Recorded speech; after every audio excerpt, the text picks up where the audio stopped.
করব পারা যাবে নি। আল্লাহর বান্দা তালিবুল ইলম মাটি দিয়া শরীরটারে ধুইয়া মুইসা পরিষ্কার কইরা উস্তাদের ক্লাসে হাজির হয়ে গেছে। কিছুক্ষণ পর শাহ আব্দুল আজিজ মুহাদ্দিস দেহলভী রহমাতুল্লাহ আলাইহি ক্লাসে হাজির হওয়ার পর হাজির হয়ে আজকে সালাম দিয়া অন্যদিন ছাত্রদেরকে বলে পড়ো। ছাত্ররা পড়া শোনায়, উনি হাদিস শোনায়। আজকে ঢুকে বলে রে जन्नत की खुशबू आ रही है किससे बताओ, कार शरीर থেকে কোথা থেকে জান্নাতের ঘ্রাণ আসতেছে আমারে বলে দাও। এবার ছাত্র নিজের দিকে তাকায়, ভালো করে খেয়াল করে এদিক সেদিক তাকায়, না না কোনো দুর্গন্ধ আসছে না। মনে মনে ভাবে আমার থেকে মনে হয় দুর্গন্ধ আসতেছে। উস্তাদ আবার শাহ আব্দুল আজিজ মুহাদ্দিস দেহলভী रहमतुल्लाह अलैह बोलतेছেন जन्नत की खुशबू आ रही है किससे बताओ, জান্নাতের সুঘ্রাণ কার থেকে আসে বলে দাও। না না ছাত্রটা আবার এদিক সেদিক তাকায়, এদিক সেদিক তাকানোর পর দেখে না কোনো দুর্গন্ধ আসতেছে না। উস্তাদ আবার তৃতীয়বার বলে জান্নাতের ঘ্রাণ আসতেছে কার শরীর থেকে বলে দাও। এবার শেষ পর্যন্ত তৃতীয়বার বলার পর উস্তাদের কাছে দেয়া কাচুমুচু হাত জোড় করে বলতেছে উস্তাদ জি আমার শরীর থেকে কোনো দুর্গন্ধ পাইতেছেন নাকি? উস্তাদ বলে না রে না, তুই যখন আমার কাছে আসলি, যত কাছে আসলি রে আমার কাছে মনে হইল জান্নাতের ঘ্রাণ আরো বাইরে গেছে। ঘটনা কি রে বল? তালিবুল ইলম সমস্ত ঘটনা যখন খুইলা বলে, উস্তাদ ডেকে বলে আল্লাহর বান্দা আয় রে আয় আমার বুকে আয়। বুকে নিয়ে মোয়ানাকা কইরা বলে গুনাহ থেকে বাঁচার জন্য তুমি যখন নিজের শরীরে দুনিয়ার নাপাকি লাগাইছো, আমার মাওলাই কারীম ওই নাপাকিটারে দূর করে জান্নাতের ঘ্রাণ দান করে দিয়েছে। এক জায়গায় নিচে দাঁড়ায় গেলাম। আগের যুগে এরকম বাজার ঘাট ছিল না, তো ঘটনাক্রমে রাস্তার পাশেই একটা বাড়িতে ঢুকে গেছে। মানুষও আগে মানুষের সেবা করত। বাড়িতে ঢুকার পরে বাড়িওয়ালাও জায়গা দিছে, সম্মান করছে, মেহমান মানুষ থাকেন। কিছুক্ষণ পরে এদিক দিয়ে বেচারা যাইতেও পারতেছে না, আর খানার সময় হয়ে গেছে। তো স্বামী স্ত্রী মিল্লা চিন্তা করে যে মেহমানও আসছে, মেহমানের মেহমানদারিও করা দরকার। তো এখন ঘরে যা আছে তা নিয়েই আমরাও খাই, বেচারারও খাওয়াই, মেহমানদারি করানো সুন্নত। বিবি আচ্ছা ঠিক আছে। তো বাড়িওয়ালায় এই মেহমানরা যায় বলছে ভাইজান আপনিও যাইতেছেন, যেহেতু ঢুকেই পড়ছেন, খানারও সময় হয়ে গেছে, আমাদেরও ক্ষুধা লাগছে, তো চলেন যাই আছে মোটামুটি মিল্লা জিল্লা খাওয়া করে ফেলাই। মেহমানও কাজে ক্ষুধাও তো লাগছে, আপনি যেহেতু বলছেন তা না করে লাভ কি, ঠিক আছে। তো এবার আগের যুগের মানুষের এতগুলো ঘরও তো আসছিল না, পয়সাপাতি কম, কোনো রকম একটা ঘরের দুইটা রুম, এই পাশে আর ওই পাশে পার্টিশন দেওয়া। তো বেচারি ওই পাশ থেকে খানা দানা রেডি করে দিছে, আর এই পাশে মেহমান এই রুমে বসা। স্বামী বেচারা প্লেট বলেন আর বোল বলেন, দুইজন মানুষের সংসার আর কত ভাত থাকে, রেডি করে ভাতটা রেডি করে নিয়ে আইসা এই রুমে দিছে। দিয়া বেচারায় তরকারি আনতে হবে না, তো তরকারি আনতে গেছে। তরকারি বলেন ডাইল বলেন যাই বলেন আনতে গেছে। তরকারি টরকারি রেডি করে যখন এই রুমে আসছে, আয়া দেখে যে ভাতের প্লেট খালি। তো যাক বেচারা ভাবছে যে হয়তো বা অনেকক্ষণ ক্ষুধার্ত খাইছে, ক্ষুধা লাগছে বেশি, তাই তরকারি ছাড়াই খাই ফেলেছে। ঠিক আছে। তো বেচারা এবার ডাইল বা তরকারি রাইখা আবার ওই রুমে গেছে, যায় কো বিবি প্লেট তো খালি হয়ে গেছে, খানা দেও। বিবি আবার বাইরা প্লেটে কইরা ভাত দিছে। বেচারা এই পাশে আনছে, আইসা দেখে যে তরকারি যেটা রেখে গেছিল ওইটাও মাশাআল্লাহ কমপ্লিট। তো এবার আবার বেচারা ভাবতেছে কি রে বুঝলাম না, ভাত আনলাম এটাও গেল, এখন এত ক্ষুধা লাগছে যে বেচারার তরকারিও শেষ। যাই হোক এবার বেচারা ওইবার গেছে, আবার নিয়ে আসছে, আইসে গেছে। দুইজন মানুষের খাওয়ানোর কতক্ষণ থাক। এবার ওই রুমে যাওয়ার পরে বাড়ি এলি কইতেছে কি মেহমান? মেহমান কয়জন? একজন। কি কও? জীবনে কত মেহমান খাওয়াইলাম, এ পর্যন্ত পাইলার তলা উল্টাইতে হয় নাই। আজকে কি মেহমান আইলো তোমার যে আমার পাইলার তলা খালি হয়ে গেছে? স্বামী বেচারা কয় যে রাখো তোমার দুঃখ, তোমার চাইতে বড় ব্যথা আমার। কি ব্যথা? তোমার চাইতে বড় ব্যথা হইলো এই যে আমি দৌড়াদৌড়ি করলাম, তুমি বাইরে দিলা, আমি এই রুমের থেকে ওই রুমে গেলাম, ওই রুমের থেকে এই রুমে আইলাম, মাগার ভাত আর তরকারি একসাথে করতে পারলাম না। এবার বেচারা আইসা মেহমান জিগে, ভাই আপনি যে ডাক্তারের কাছে যাইবেন, কি লিয়ে যাবেন? ও ভাই মনে আসেনি আপনাদের? কি নাই কি নাই? যখন কইছে রুচি নাই, বাড়িয়ালায় তো মনে করেন মাথায়, বাপ রে বাপ, রুচি নাই তাই আমার পাল্লার তলা খালি হয়ে গেছে গা, আমরা খামু কি? তো এবার বেচারাই কইতেছে, ভাই যা হইছে হইছে আলহামদুলিল্লাহ, আপনি তো ডাক্তারের কাছে যাইবেন। বাড়িওয়ালা চিন্তা করে রুচি যদি ভালো হয়, ভালো হওয়ার পরে যদি আবার এই রাস্তা দিয়ে আসে আর যদি আমার বাড়িতে ঢুকে, তো পাইল্লা না গরু ছাগল খেয়ে বেড়াইবে। ভাই মেহরবানি করে পরবর্তীতে আপনি ডাক্তার দেখাইয়া এই রাস্তা দিয়ে আয়েন না, অন্য রাস্তা দিয়ে চলে যান। তো ভাই এতক্ষণ যাই আলাপ সালাপ করলাম, আসল কথা হইল, এই গল্পের উদ্দেশ্য হইল এই বেচারা যেমন ভাত আর তরকারি একসাথে করতে পারে নাই, বিদায় মজা পাওয়া যায় নাই। এখন রাত গভীর হয়ে গেছে গা, মাহফিলও শেষ, খালি মুনাজাতটাই বাকি। এখন আমি জানতে চাই, বক্তার শ্রোতা কি একসাথে হইব না আলাদা আলাদাই থাকবে? কি কন না যে শ্রোতারা কয় যে আমরা, আপনি থাকেন আপনার জায়গায়, আমি থাকি মানুষই কম, এরপরে যদি ওই জায়গায় থাকেন তো ওই দিক থেকে শয়তানি কে, ভাই হুজুরের তোর থেকে দূরে, আমি তোর থেকে কাছে। প্যান্ডেলের শেষ মাথায় এখান থেকে কাছে না, শয়তানকে ওই দিক থেকে কবে দেয় আমি তোর কাছে, হুজুরে তোর থেকে দূরে, হুজুরের পাওয়ার কম, আমার পাওয়ার বেশি, তুই আমার লগে আয় পাওয়ার পাইছি গা, তুই বাড়িতে গেলে খেতা গরম হইব, তাড়াতাড়ি আয়। মাশাআল্লাহ,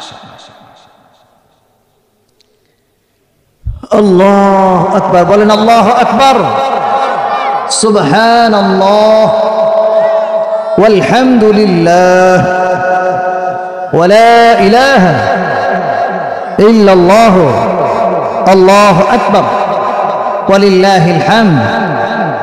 চাচা মিয়া চুপ করেছেন কে? আপনার শ্বশুর মরে গেছে কেন? কি হ্যাঁ, শ্বশুর মরে দাও, নিজেই মরার সময় এসে। সুবহানাল্লাহ, কি বয়ান করো। আসছে ইসলামের পথে বাধা নেমে, তাই বলে কি রইবি থেমে, বাড়ে বাড়ে বলবি কোরআনের কথা, হয়তো কোরআন বিরোধীরা শুনবে না,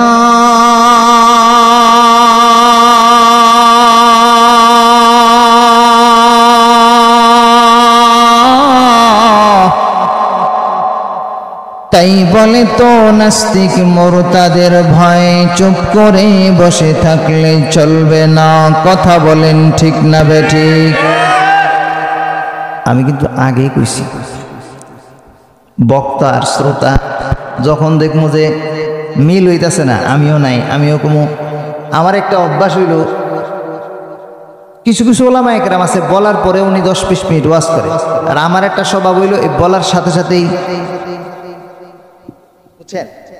আমরা যদি কখনো কোথাও দাওয়াত দেন তো বুঝবেন যে এই বক্তারা নিয়ে কোনো প্যারা নাই, 5 মিনিটও লেট হবে না, এক বলবেন সাথে সাথে ওই জায়গায় ওস্তাদ থেকে এই একটা জিনিস শিখছি।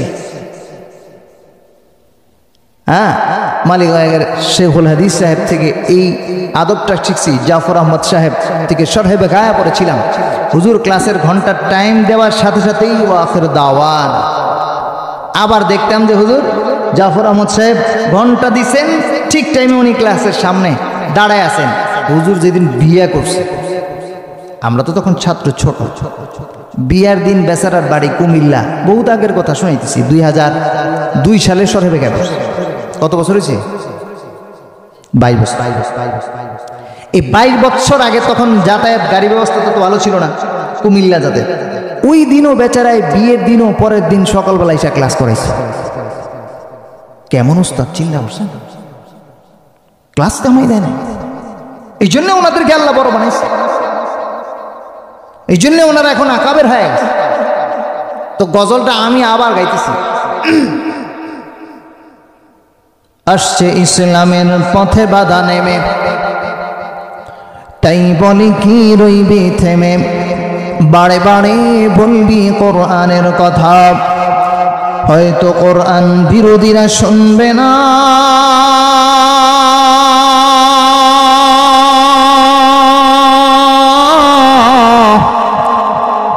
তাই বলে তো নাস্তিক মুরতাদের ভয়, চুপ করে বসে থাকলে চলবে না। কথা বলেন ঠিক কিনা? আজ তানে সাউবির বকির বা কোতে দাদ, হামজে ইউনুস লোকমায়ে বা হতে দাদ। কে বহাল দিবস রাতে দক্ষিণ হিমেল বায়,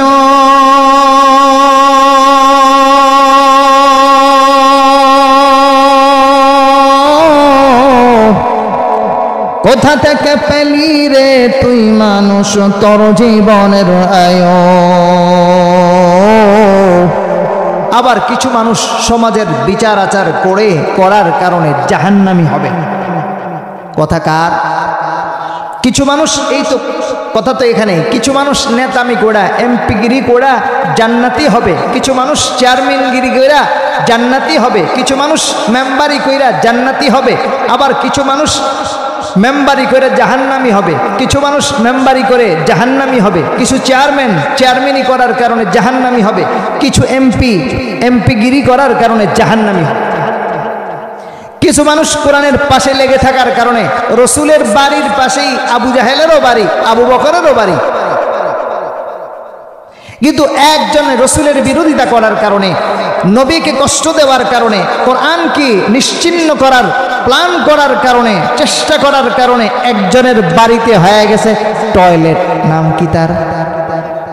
নাম কি তার?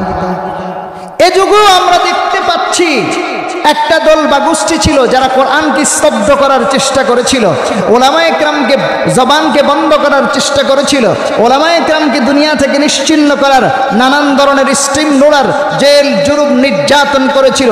তাদেরও কেমন কেমন জায়গাগুলো এখন কেমন যেন বাথরুমের সাথে মিলে গেছে। কথা বলেন, কথা বলেন, কথা বলেন। গন্ধ কেমন যেন আবু জাহেলের সাথে মিলে যাচ্ছে। কথা বলেন। এখনো কিন্তু আবু জাহেলের বাড়িতে পায়খানাই হয়, আবু বকরের বাড়িতে কেউ পায়খানা করে না। বরং ওই বাড়ির আশপাশ দিয়া কেউ যদি হেঁটে যায় তো মনে করে যে আমার কপাল ধন্য হয়ে গেছে।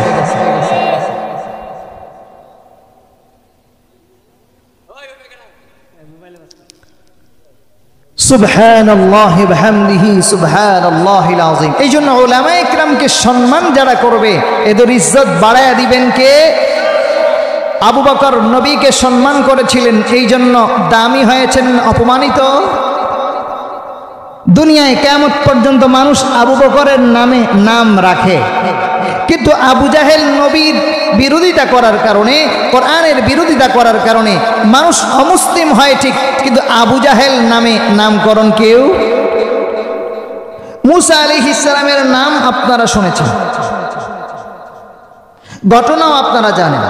আমি ঘটনা বলা আমার উদ্দেশ্য না, আল্লাহ তাআলাও ঘটনা এই কোরআনে মুসা নবীর ঘটনা এমনি এমনি উল্লেখ করেন নাই, একটা টার্গেট আছে। আল্লাহ তো আর গল্প শোনাইতে চান না, কিন্তু গল্পটা যে শোনাবেন একটা উদ্দেশ্য আছে। আল্লাহ রাব্বুল ইজ্জত বলছেন, নাহনু নাকুসু আলাইকা আহসানাল কসস বিমা আওহাইনা ইলাইকা হাযাল কুরআন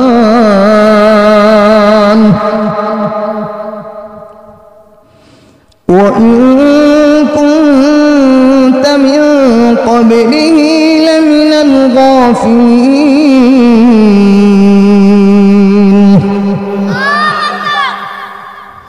আল্লাহ বললেন আমি তোমাদেরকে চমৎকার গল্প শোনাবো। গল্প কে শোনায়? আল্লাহ কোরআন অনেক গল্প শুনেছে। এরপর আল্লাহ তাআলা ইউসুফ আলাইহিস সালামের গল্প শোনাইছেন আর কি। আল্লাহ তাআলা বলেন আমার কাছে সবচেয়ে পছন্দের কথা কি? এই যে মাহফিল। ومن أحسن قولا ممن دعا إلى الله ومن أحسن قولا ممن دعا إلى الله ومن أحسن قولا ممن دعا إلى الله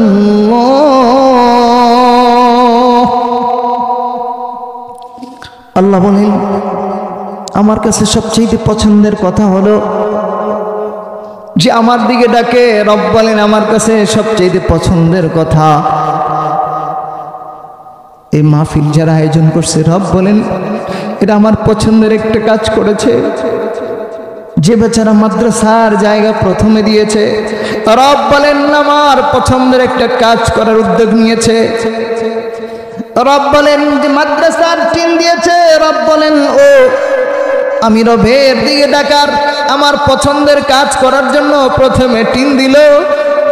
রব বলেন যে বেচারা ওই মাদ্রাসার ফ্লোর করার জন্য যে বেচারা ইটা দিয়েছিল কয়েকটা, রব বলেন আমার পছন্দের কাজগুলো করার জন্য ব্যবস্থা করেছে। ওটা আমার বড় পছন্দের। মিম্মান দাআ ইলাল্লাহ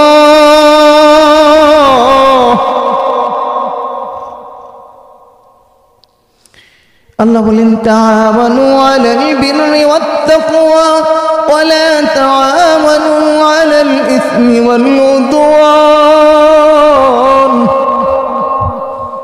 তোমরা নেক কাজে সাহায্য করো, গুনার কাজে সাহায্য করো না। মুসা পয়গম্বরের নাম শুনেছেন আপনারা? মুসা নবীর সাথে মুসা পয়গম্বর ফেরাউনের কাছে যখন দাওয়াত দিতে যায়, দাওয়াত দিতে যাওয়ার পর ফেরাউন যখন বুঝতে পারল তার ক্ষমতা এখন চূর্ণ বিচূর্ণ হয়ে যাবে, মুসা আলাইহিস সালাম ফেরাউনের ভালো চাইছিলেন না খারাপ চাইছিলেন? সবাই কি কথাটা বুঝছেন নাকি?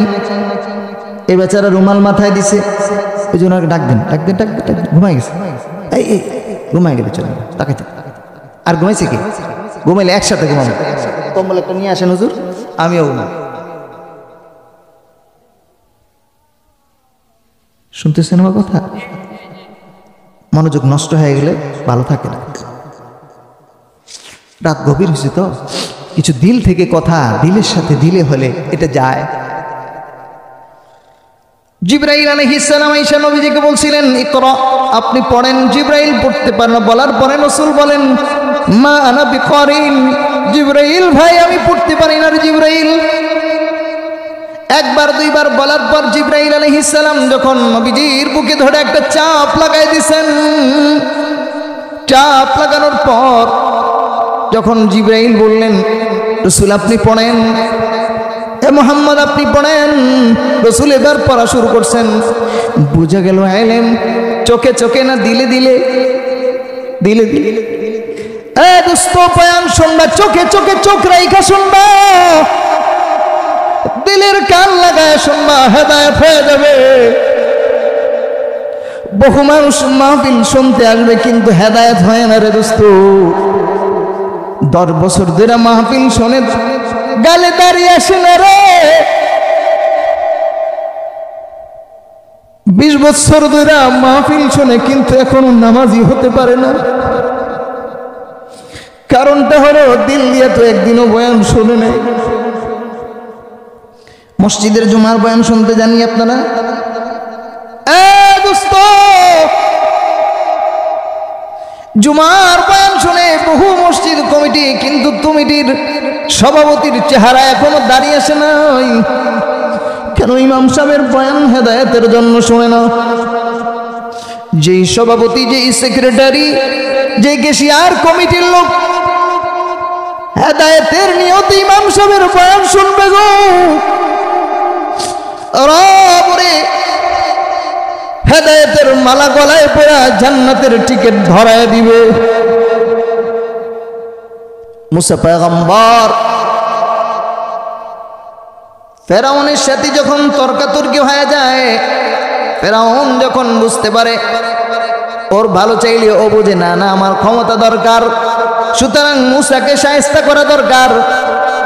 মুসা আলাইহিস সালাম চাইলেন ভালো, ফেরাউন চাইলেন না না তাকে শায়েস্তা করা দরকার। ঠিক এই যুগেরও মানুষ, কিছু মানুষ চাইছে উলামায়ে কেরাম তাদের ভালো চায়, কিন্তু ওই মানুষগুলো মনে করে ওদের ভালো চায় না, উলামায়ে কেরামকে শায়েস্তা করার চেষ্টা করে, আছে না নাই?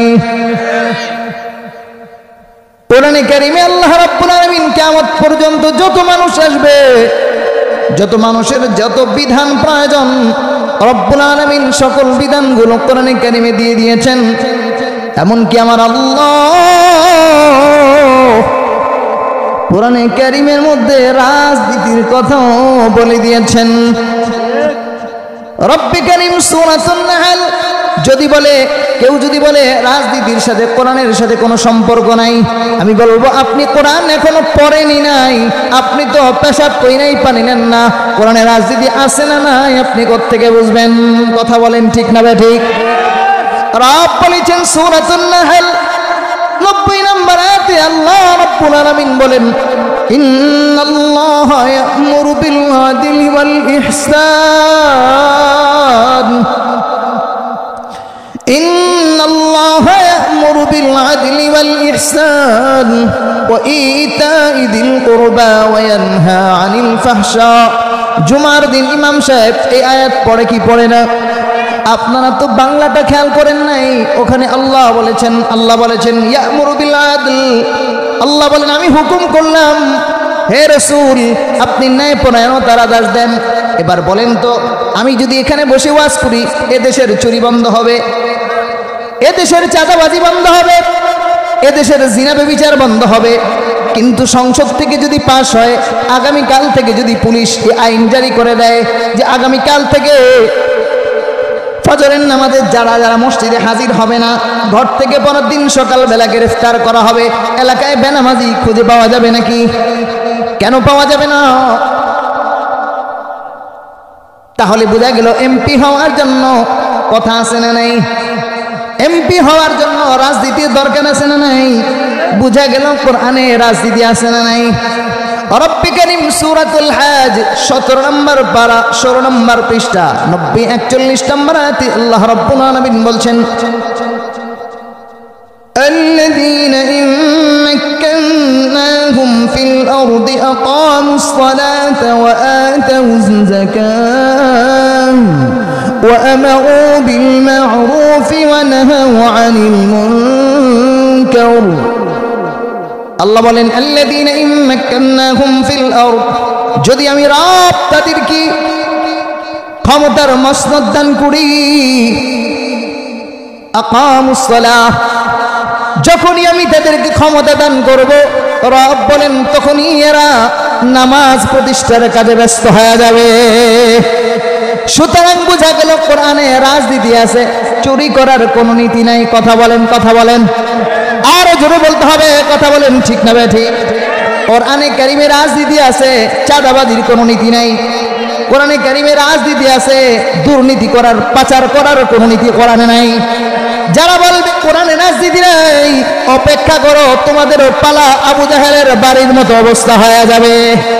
এই যুগে যেমন দেখা যাইতেছে, আমরা দেখতেছি উলামায়ে কেরামের হাতের মধ্যে হাত করানোর পরে জেলখানায় যখন উলামায়ে কেরাম নিয়ে যাইতো, আসামিরাও এদের সর্বোচ্চ সালাম আর ভালোবাসাটুকু উলামায়ে কেরামকে দিয়া দিত। কিন্তু যতদিন যায় আর দুর্নীতিবাদ যত গ্রস্ত, যতই গ্রেফতার হয়, যখনই হ্যান্ডকাপ লাগায়, পাবলিকের ডিম আর জুতার বাড়ি ছাড়া কপালে কিছু জুড়ে না। सुन्नत है मेरे दिल में, सुन्नत है मेरे कल्ब में अल्लाह, रोज़ा मेरे आँखों में है, काबा मेरे दिल में। सुन्नत है मेरे कल्ब में अल्लाह, রওজা মেরে আঁখোं में है কাবা মেরে দিল মে। এই জন্য রাসূলের ভালোবাসা অন্তরে যখন জাগ্রত থাকবে তো আল্লাহ রাব্বুল আলামিন বেলালের মতো মর্যাদা দান করে দিবেন গো। মুসা পয়গম্বরের সময় ফেরাউনের সাথে যখন দ্বন্দ্ব হয়ে গেল, ফেরাউন বুঝতে পারল উপায় নেই, ওকে শায়েস্তা করা দরকার। জাদুকরদেরকে ডাকা হলো, তোরা কি পারবি নাকি বলে শায়েস্তা করতে ওদের দুই ভাই? বলে বলেন কি, একদম ফাটায় ফেলাম।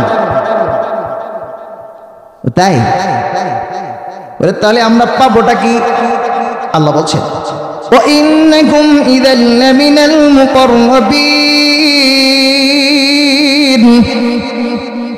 ফেরাউন বললেন তোরা আমার একেবারে কাছাকাছি থাকবি, কারণ বাটপারের সহযোগী কাছে থাকে না দূরে, চোরের সহযোগী কাছে থাকে না দূরে, তোমরা আমার কাছাকাছি হয়ে যাইবা। ঠিক আছে, গল্পটা আপনারা জানেন, গল্পটা বলা আমার উদ্দেশ্য না।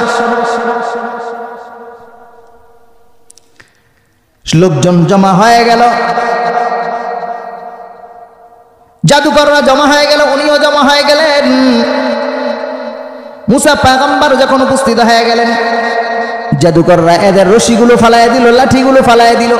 কিন্তু আগে এরা হঠাৎ করে চিন্তা করলো কার সাথে আমরা বাহাস করবো। বাহাস বুঝেননি? মুসার সাথে তর্ক। তো লোকটাকে একটু দেখা দরকার। যখনই মুসা পয়গম্বরের চেহারার দিকে তাকাইছে, নূরানি চেহারা, মুসা পয়গম্বরের চেহারা দেখা কলিজার মধ্যে এমন ব্যাখ্যা লাগছে, মনে মনে সবাই বলে উঠছে উনি তো সাধারণ মানুষ না, নিশ্চয়ই একজন বড় ভালো মানুষ। আর জোরে বলছে এতদিন আমাদেরকে ফেরাউন এই লোকটার দেখতে দেয় নাই, কি রে ভাই? এই যুগে কিছু মানুষ উলামা ইকরামের কাছে যায় না, ও ফেরাউন মার্কা লোকগুলো আলেমদের কাছে যাইতে দেয় না, নিজেও যায় না, তার দলের লোকগুলো যাইতে বলে না, হুজুরের কাছে গেলেই বেজাল হয়ে যাবে। আছে না নাই?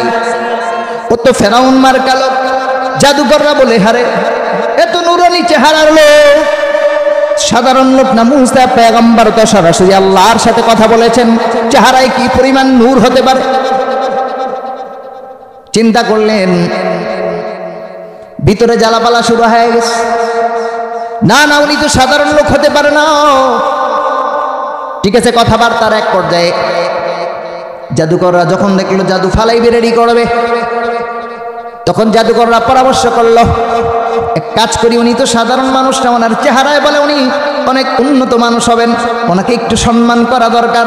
আছে না নেই? কিছু মানুষ সমাজে দেখবেন মুরব্বী দেখলে সালাম দেয়, সম্মান করে। ওলামা ইকরাম দেখলে রাস্তার পাশে পেশাব করতেছে, কিন্তু হুজুরের দূর থেকে দেখলে মাথা ঠিক থাকে না, লুঙ্গি কাপড় নষ্ট হয়ে যায়, খুশ নাই, তাড়াতাড়ি প্যান্ট খুললা থুইয়া আসসালামু আলাইকুম। আছে না নেই? কাপড় নষ্ট হয়ে যাক, কিন্তু ওলামা ইকরামকে শ্রদ্ধা করছে। আবার কিছু মানুষ আছে হুজুরে দেখছে, দেখেই বিড়িটা লুকাইছে। আছে না নাই? সম্মান করছে কি করে নাই? আরে মিয়া, হুজুরে দেখা লুকানোর কি দরকার? হুজুরের দেখে না লুকাইলে হুজুরে তো একটা থাপ্পড়ও লাগাইবে না লাগাইবে, কিন্তু সম্মান করছে। আল্লাহ বলেন উলামা ইকরামকে সম্মান করার কারণে, নবীকে সম্মান করার কারণে বিষয়টা কি দাঁড়ায়, ওই গল্পটা শোনানোর জন্যই রব কোরআনে কারীমে আয়াত নাযিল করেছেন।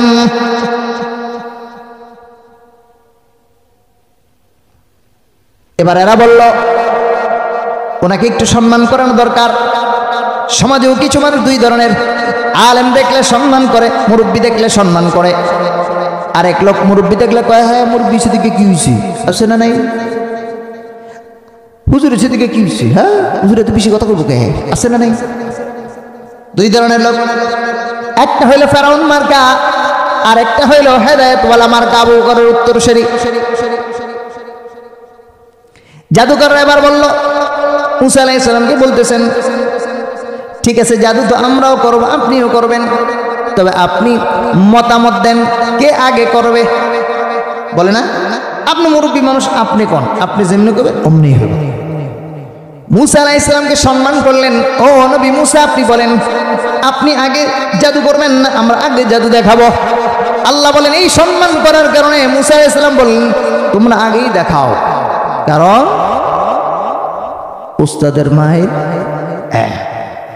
কিন্তু এখন ব্যতিক্রম হয়ে গেছে। আমি আবার ভাগের ক্রমে শেষটাইতে বক্তা হয়ে গেলাম, তা বুঝলাম না। উস্তাদের মায়ের আগে দিয়ে দিছে, আগের বক্তা যেই চমৎকার ওয়াজ করছে আমি বইয়ে বসে শুনছি। তো মুসা পয়গম্বর কে সম্মান করার কারণে রব বলেন, আমার নবীকে সম্মান করেছে আমি রব ওদেরকে একটা পুরস্কার দিয়া দিব। আল্লাহর বড় ভালো লেগে গেছে, আল্লাহর পয়গম্বরের সম্মান করছে।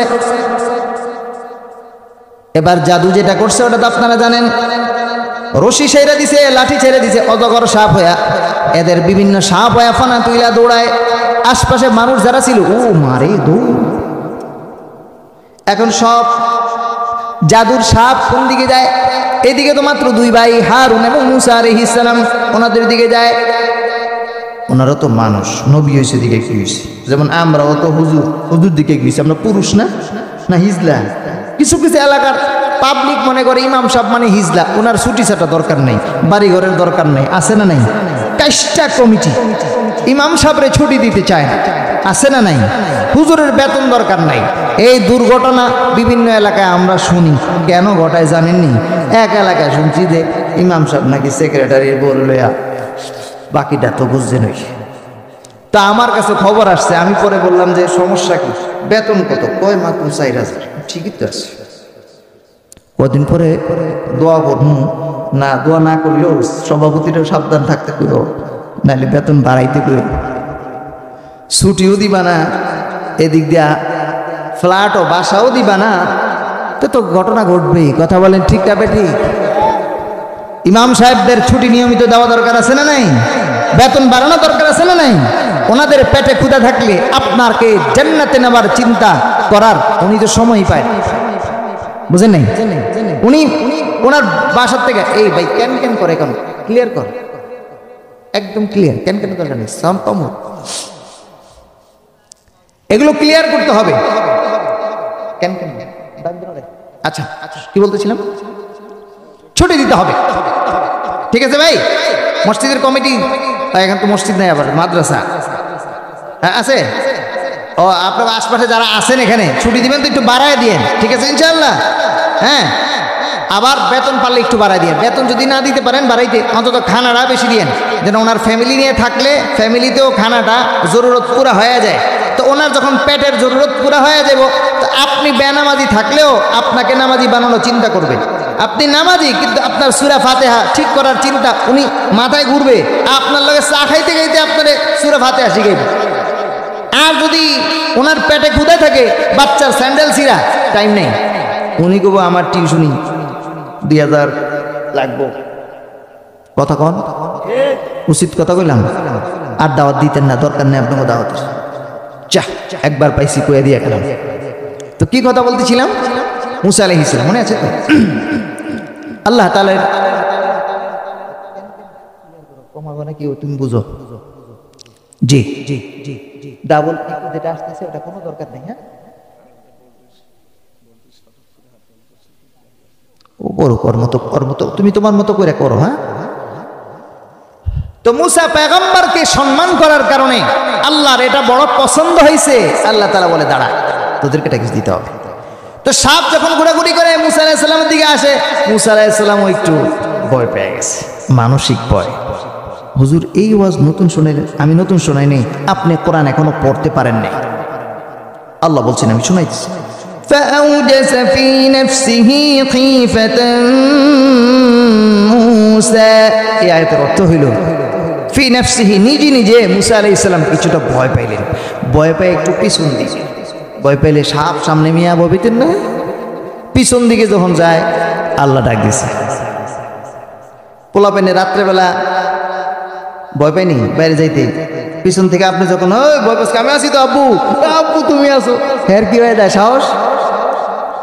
মুসা আলাইহিস সালাম যখন একটু ফাউজাসা ফি নাফসিহি খীফাতান মূসা, একটু ভয় পেলেন, আল্লাহ বলেন কুলনা লা তাখাফ ইন্নাকা আনতাল আ'লা, আল্লাহ বলেন কি রে মুসা? যখন ডাক দিছে মুসা, সাথে সাথেই মুসা হ্যাঁ আল্লাহ আসি তো, রেডি। লা তাখাফ ইন্নাকা আনতাল আ'লা, বলিস না তুই জয় হবি। যখন কইছে যে তুই জয় লাভ করবি, মুসা আলাইহিস সালাম তো মনে করেন এমনি মেজাজ গরম, পাওয়ার আর বেড়ে সব ভুলে গেছে গা, নারায়ে তাকবীর স্লোগান। তাহলে বোঝা গেল মাঝে মধ্যে কোরআনের বিরোধিতাকারীরা ওলামায়ে ইকরামকে যদি জেল জুলুম দেয়, নির্যাতন করে, জালেমরা, স্বৈরাচার, গোষ্ঠীরা ইসলামকে স্তব্ধ করার জন্য মাদ্রাসা বন্ধ করার ষড়যন্ত্র করে, একের পর ওলামায়ে ইকরামের সামনে থেকে মাহফিলগুলো বন্ধ করে দেয়, ওলামায়ে ইকরামের সামনে থেকে মাইকগুলো কেড়ে নেয়, তখন ওলামায়ে ইকরাম কিছুটা ভয় পেয়ে যেতে পারে। ভয় পেয়ে গেলে পেরেশানির কোনো কারণ নেই। এখানে মুসা পয়গম্বর ভয় পেয়েছিলেন, কিন্তু আল্লাহ যখন সাহস দিলেন আবার নারায়ে তাকবীর স্লোগান দিয়ে দাঁড়িয়ে গিয়েছিলেন। পেরেশানির কোনো কারণ নেই। 16 বছর 17 বছর ওলামায়ে ইকরামকে নিষ্পেষণ করেছে, ইসলামকে স্তব্ধ করার চেষ্টা করেছে, কিন্তু একজন ভয় পেয়ে গেল। পিছন থেকে আরেক ওলামায়ে ইকরাম যখন নারায়ে তাকবীর স্লোগান দিয়েছে, যারা জুলুম নির্যাতনের শিকার হয়েছিল, জেলে গিয়েছিল, এরা সমস্ত ভয়টা ফেলে দিয়ে আবার রাজপথে নেমে গিয়েছে। কথা বলেন ঠিক না বেটে?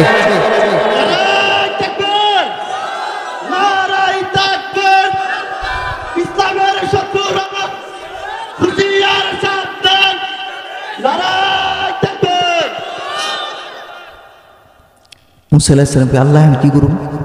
আল্লাহ বলেন কিছু করতে হবে না, আমি যাকে বিজয় দান করব কিছু করতে হবে না। وَأَلْقِ مَا فِي يَمِينِكَ تَلْقَفْ مَا صَنَعُوا إِنَّمَا صَنَعُوا كَيْدُ سَاحِرٍ وَلَا يُفْلِحُ السَّاحِرُ حَيْثُ أَتَى। আল্লাহ বলেন মুসা সাথে কিছু আসেনি? আছে কি? একটা লাঠি, এটা ফালাই দাও। ফালাইতে কোনো কষ্ট আছে? মোর দুদিকে তাকাইছেন, এদিকে আমার দিকে। আর ক মিনিট? 5 মিনিট দেখ। আর না এত দেড় দাম দিত না, উঠলে তো ওরি দাম লাগবো, উড়াউড়ি করেন যেত না। হ্যাঁ, মুসা আলাইহিস সালাম কে আল্লাহ বললেন হাতে আছে কিছু? কয় আছে। আল্লাহ লাঠি ফালাই দাও। লাঠি ফালাইতে কোনো কষ্ট আছে? ফালাইতে তার আরাম, ছেড়ে দিলাম, এটা বোঝা ছিল। যখনই লাঠি ফালাই দিছে আল্লাহ বলেন মুসা লাঠি তুমি ফালাইছো যখনই আমার দিনের পথে, আমার বান্দা বান্দি যখন আমার দিনের পথে কোরআনকে বিজয় করার জন্যে, আমার দিন প্রতিষ্ঠার জন্যে, যখন ইসলামী আন্দোলনের জন্যে, ইসলাম প্রতিষ্ঠার জন্যে রাজপথে নেমে যাবে, বান্দা একা রাজপথে নামবে না, আমি রবের সাহায্য বান্দার সঙ্গে হাজির হয়ে যাবে। মুসা আলাইহিস সালাম এবার যখন লাঠি ছেড়ে দিলেন গো, লাঠি এমন বড় সাপ হয়ে যায়। মুসা আলাইহিস সালাম আবার এত বড় সাপ যা বানাইছিল এরা, এগুলো সবগুলো খেয়ে ফেলছে, কিন্তু সাপের কোনো হা বন্ধ হয় নাই। জাদুকররা তাকায় দেখে হা যেহেতু এখনো বন্ধ হয় নাই, বোঝা গেল পেট তো ভরে নাই রে, এবার তো আম্ব পালাইছে। সাথে সাথেই ওই যে নবী মুসারে ইজ্জত করছিল, আল্লাহ বলেন দাঁড়া তোদেরকে মারবো না, আমার নবীরে সম্মান করেছ, এই জন্য তোদেরকে হেদায়েতের মালা পড়া জান্নাতুল ফেরদাউসের বাসিন্দা বানায়া দেওয়া।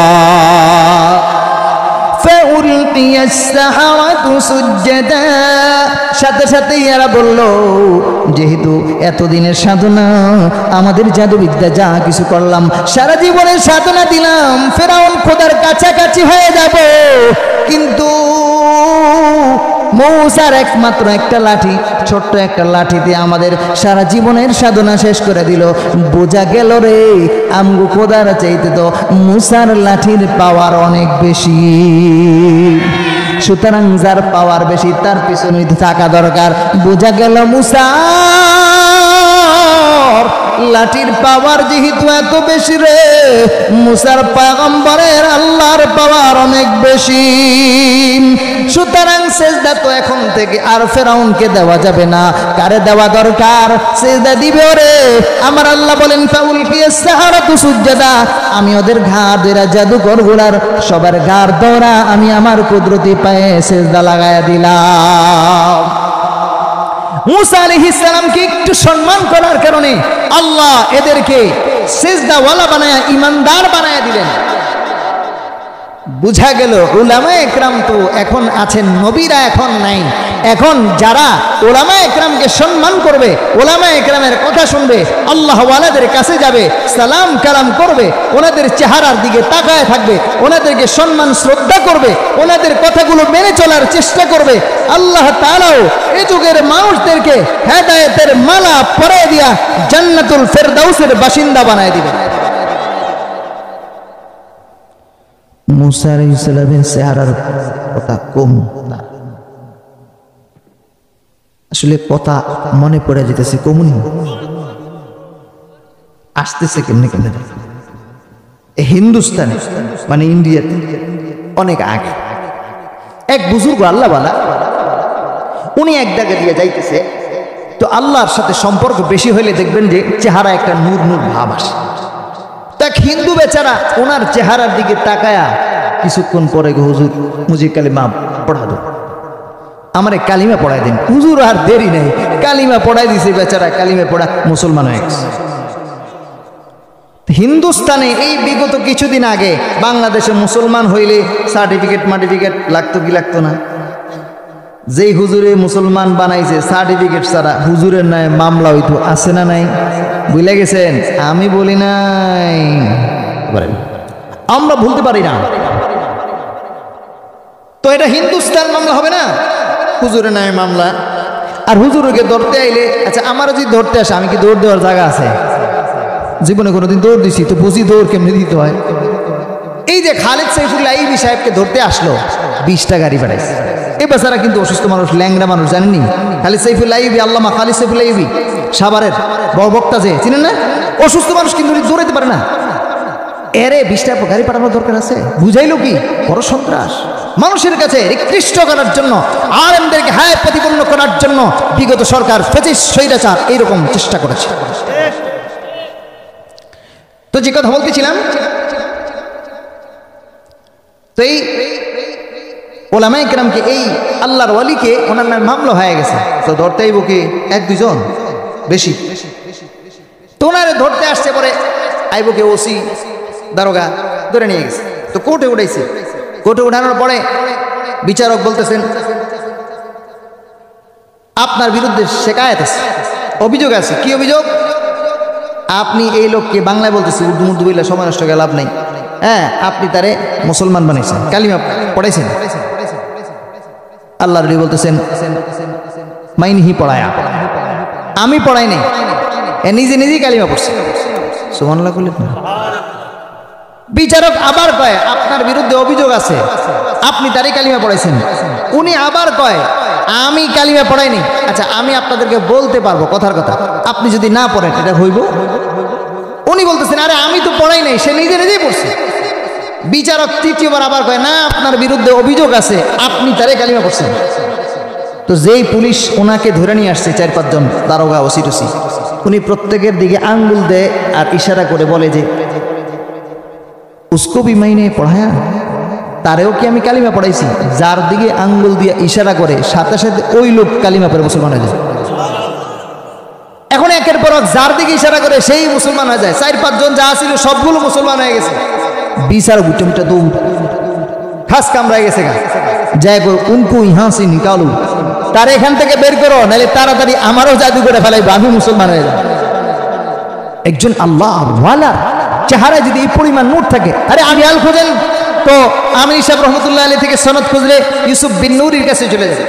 ইউসুফ বিন নূরের কাছে চলে গেলে সেখান থেকে উনি কার থেকে শিখছেন? হোসেন আহমদ মাদানী রহমতুল্লাহ আলাইহির কাছে চলে যাবে। হোসেন আহমদ মাদানী কার থেকে শিখছেন? শেখুল হিন্দ মাহমুদ হাসান দেওবন্দি রহমতুল্লাহ আলাইহির কাছে চলে যাবে। উনি কার থেকে শিখেছেন? উনি সিলসিলা বলবেন কাসিম নানুতুবি রহমতুল্লাহ আলাইহির কাছে চলে যাবে। উনি কার থেকে শিখেছেন? সিরিয়াল চলে যাবে শেখ আব্দুল আজিজ মুহাদ্দিস দেহলভী রহমতুল্লাহ আলাইহির কাছে।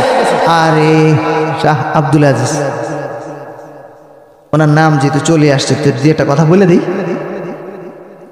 শাহ আব্দুল আজিজ মুহাদ্দিস দেহলভী রহমতুল্লাহ আলাইহি কত বড় আল্লাহর প্রিয় ছিলেন। ওটা পরে ওনার এক ছাত্রেরটা শোনাইলই তাইলেই তো বুঝে আসবে। আমার চেহারা দিকে তাকাইবেন কেন? আমার কোনো পাওয়ার না, আমি ওনাদের দিকে শিখছি আর এই অনুযায়ী রসুল পর্যন্ত চলে যাবে আর রসুলের থেকে হাদিসটা এইভাবে নকল করে শোনাবো, ওই জন্য আপনারা শুনবেন, আমার কোনো পাওয়ার না। আব্দুল আজিজ মুহাদ্দিস দেহলভী রহমতুল্লাহ আলাইহি ছাত্র একজন লেখাপড়া করে, নিয়মিত আসে দূর দূরান্ত থেকে ছাত্ররা আসে। তখন তার এরকম বোর্ডিং টোডিং মাদ্রাসা এরকম ছিল না। এর মধ্যে একজন সুন্দর সুশ্রী একজন ছাত্র আছে। পাশের বাড়ির মাইয়া ওই ছাত্রের দিকে নজর দিচ্ছে। যুবক মানুষ দিকে নজর নজরে পড়ে গেছে। বেশ কিছুদিন যাবৎ ধান্দায় আছে, কি করা যায় কি করা যায়। তো ছাত্র মনে করেন ওই দেওঘোলার বাজার থেকে আসে, এত দূর থেকে এই এলাকায় মনে করেন লক্ষ্মীপুর এলাকায় এসে মাদ্রাসায় হুজুরের কাছে পড়ে। একদিন হঠাৎ রাস্তায় ওই মাইয়া ছাত্ররা পেয়ে ফেলছে, বাড়িও খালি, রাস্তাও পাইছে। বন্ডামি একটা মিশা কথা কইয়া বাড়ির ভিতরে ঢুকে ফেলেছে। আপনি যদি মনে করেন হুজুর আমার এই মুরগির একটু জব করে দিয়ে যান, তো যাবো না হুজুরে গেছে গা মনে করেন। এখন ঘরে ঢুকার পরে বাসা তো খালি, দরজা আটকে দিছে। যখন দরজা আটকে দিছে এই ছাত্র চিন্তা করে, কি দরজা আটকেছে, তুমি বুঝো না কি? ওই স্ত্রী তার স্বামীর কাছে যা চাই আমি ওইটা চাই। যখন বলছি এই কথা বলি, ইন্না লিল্লাহ, তো মারাত্মক কথা। জুলেখা ইউসুফ আলাইহিস সালাম যেমন করেছিল, মনে পড়লো ইউসুফ পয়গম্বর গুনাহ থেকে বাঁচার জন্য চেষ্টা করেছিলেন, আমারও চেষ্টা করা দরকার। সাথে সাথেই বলছে আমার পেটে একটু সমস্যা। বলে পেটের সমস্যা হলে কোনো সমস্যা নাই, বাথরুম পাশে আছে, চলে যাও। সাথে সাথেই বাথরুমে চলে গেছে। আল্লাহর বান্দা বাথরুমে যাওয়ার পর বাথরুমে গেলেই তো যখন তখন বাথরুম হয় না, ইচ্ছা করলেই তো আর বাথরুম হয় না। বড় কষ্ট করে যতটুকুই হোক প্রয়োজন সারছেন। প্রয়োজন কমপ্লিট করার পর এবার নিজের ওই বাথরুমের ময়লাগুলো নিজের শরীরে, নিজের ময়লা গুনাহ থেকে বাঁচার জন্য বা চেষ্টা করে লাগায়া দেয়। একটু পরে বাথরুম থেকে যখন বের হয়ে আসছে, শরীর থেকে দুর্গন্ধ বের হইতেছে। মহিলা কয় বের করে দিচ্ছে। এবার বেচারা আল্লাহর বান্দা মাদ্রাসার তালিবুল ইলম, যুবক ভাই তোমাদের কি গল্পটা শোনাই গো? কেন উলামা ইকরামের কাছে থাকবা? উলামা ইকরামের চেহারার দিকে কেন তাকাইবা? আল্লাহ তোমার কপাল খুলে দিবে, হেদায়েত দান করে দিবে। ভাই গো, মাদ্রাসায় যে দান করলেন আপনি, টিউবওয়েলের জন্য যে দান করলেন, লাভটা কি গো বন্ধু? এবার বেচারা উস্তাদের কাছে পড়তে যাবে। ওই যে রাস্তার পাশ দিয়ে খাল, রাস্তার পাশ দিয়ে যায়, বাড়ি থেকে অনেক দূরে চলে আসছে, দেরি হয়ে যাইতেছে, উস্তাদের ক্লাস টাইম শুরু হয়ে যাবে। দেরি হলে উস্তাদ জি রাগ করবে। এবার তাড়াতাড়ি মাদ্রাসা উস্তাদের কাছে রওনা করে পাশের খালের মধ্যে নাইমা, সাবানটা বানতো নাই, খালের মধ্যে নাইমা নিজের শরীরটা ধুয়া মুছা পরিষ্কার করছে। সাবান নাই রে, কি করবে? মাটি দিয়া ধুইছে। মাটির মধ্যেও একটা ভালো পাওয়ার আছে, কারণ নবী করিম সাল্লাল্লাহু আলাইহি ওয়াসাল্লাম বলছেন কুকুর যদি কোনো পাত্রের মধ্যে খাবার খায়, 7 বার দোয়ার পরে আফিরু সামিনাতা বিতুরাব, 8ম বার মাটি দ্বারা ধুইবা, তাহলে 20টি বিষাক্ত যেগুলো থাকবে ওগুলো আল্লাহ দূর করে দিবেন। নবীজির কথা। আল্লাহর বান্দা তালিবুল ইলম মাটি দিয়া শরীরটারে ধুইয়া মুইসা পরিষ্কার কইরা উস্তাদের ক্লাসে হাজির হয়ে গেছে। কিছুক্ষণ পর শাহ আব্দুল আজিজ মুহাদ্দিস দেহলভী রহমতুল্লাহ আলাইহি ক্লাসে হাজির হওয়ার পর হাজির হয়ে আজকে সালাম দিয়া অন্যদিন ছাত্রদেরকে বলে পড়ো, ছাত্ররা পড়াশোনায় উনি হাদিস শোনায়। আজকে ঢুকে বলে রে जन्नत की खुशबू आ रही है किससे बताओ, কার শরীর থেকে কোথা থেকে জান্নাতের ঘ্রাণ আসতেছে আমারে বলে দাও। এবার ছাত্র নিজের দিকে তাকায়, ভালো করে খেয়াল করে এদিক সেদিক তাকায়, না না কোনো দুর্গন্ধ আসছে না। মনে মনে ভাবে আমার থেকে মনে হয় দুর্গন্ধ আসতেছে। উস্তাদ আবার শাহ আব্দুল আজিজ মুহাদ্দিস দেহলভী रहमतुल्लाह अलैह बोलतेছেন जन्नत की खुशबू आ रही है किससे बताओ, জান্নাতের সুঘ্রাণ কার থেকে আসে বলে দাও। না না ছাত্রটা আবার এদিক সেদিক তাকায়, এদিক সেদিক তাকানোর পর দেখে না কোনো দুর্গন্ধ আসতেছে না। উস্তাদ আবার তৃতীয়বার বলে জান্নাতের ঘ্রাণ আসতেছে কার শরীর থেকে বলে দাও।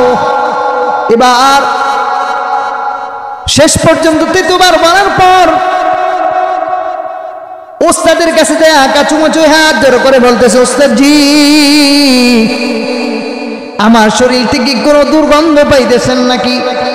উস্তাদ বলে না রে না, তুই যখন আমার কাছে আসলি, যত কাছে আসলি রে আমার কাছে মনে হইল জান্নাতের ঘ্রাণ আরো বাইরে গেছে। ঘটনা কি রে বল? তালিবুল ইলম সমস্ত ঘটনা যখন খুইলা বলে, উস্তাদ ডেকে বলে আল্লাহর বান্দা আয় রে আয় আমার বুকে আয়। বুকে নিয়ে মোহানাকে কইরা বলে গুনাহ থেকে বাঁচার জন্য তুমি যখন নিজের শরীরে দুনিয়ার নাপাকি লাগাইছো, আমার মাওলাই কারীম ওই নাপাকিটারে ধুর করে জান্নাতের ঘ্রাণ দান করে দিয়েছে।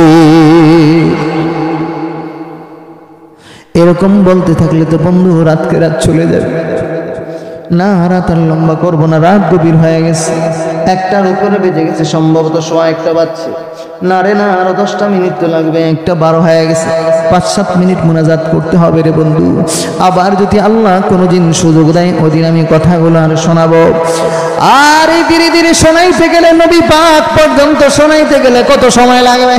আমি তো বলতেছিলাম আবার পয়েন্টে চলে আসি, ইউদিল্লু বিহি কাসীরা ওয়া ইয়াহদি বিহি কাসীরা। আল্লাহ কিছু মানুষকে কোরআন দ্বারা হেদায়েত দান করবেন, কিছু মানুষ গোমরা হয়ে যাবে। এলে বন্ধু জাহান্নামের কথা কি মনে পড়ে না গো? তোমার আমার একদিন কি কবরে তো যেতে হবে রে। কার জানি ফজরের সময় এলান হয়ে যায়, ঘোষণা হয়ে যাবে, মসজিদের মাইকে ঘোষণা হয়ে যাবে, কার নামে জানি কাফনের কাপড় রেডি হয়ে গেছে রে।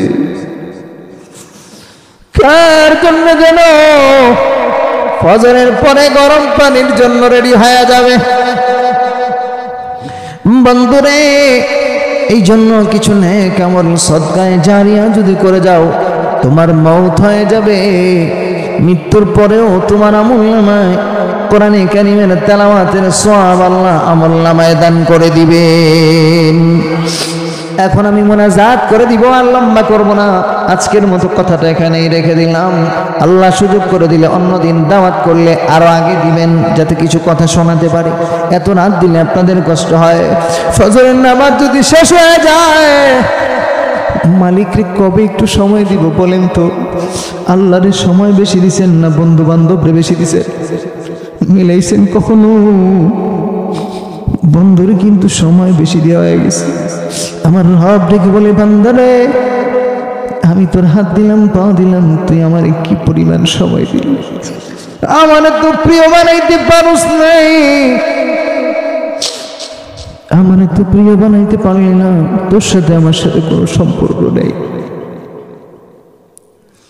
কি সম্পর্ক হলো আল্লাহর সাথে? আল্লাহর সাথে সম্পর্ক করার জন্য আল্লাহকে সময় দেওয়ার জন্য তৈরি আছে কিনা? দৈনিক কিছু সময় মসজিদে এখন থেকে আরো 10 মিনিট সময় দাওয়াতের কাজ করব, পারা যাবে নি? কমপক্ষে 2 জন লোককে নামাজের দাওয়াত দিব, চেষ্টা করা যাবে না ইনশাআল্লাহ। মাঝে মাঝেই তবলিগে যাবেন, এখন আবার বেজাল। উলামায়ে কেরামের সাথে থাকবো, রাজি আছি তো ইনশাআল্লাহ? কার সাথে থাকবো? উলামায়ে কেরামের সাথে থেকে থেকে সময় লাগবো। আল্লাহ আমাদেরকে তৌফিক দান করুক।